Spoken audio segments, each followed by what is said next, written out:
Guys, today we're going to install channel and channel feet.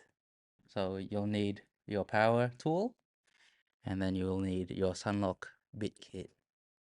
It's got a 3/8 inch bit, and this is how you attach it.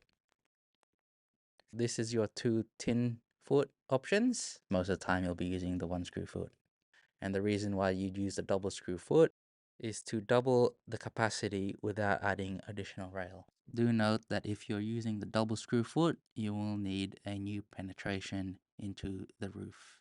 To install the foot, unscrew the screw in the existing roof and replace with the screw that comes in the box with the channel feet.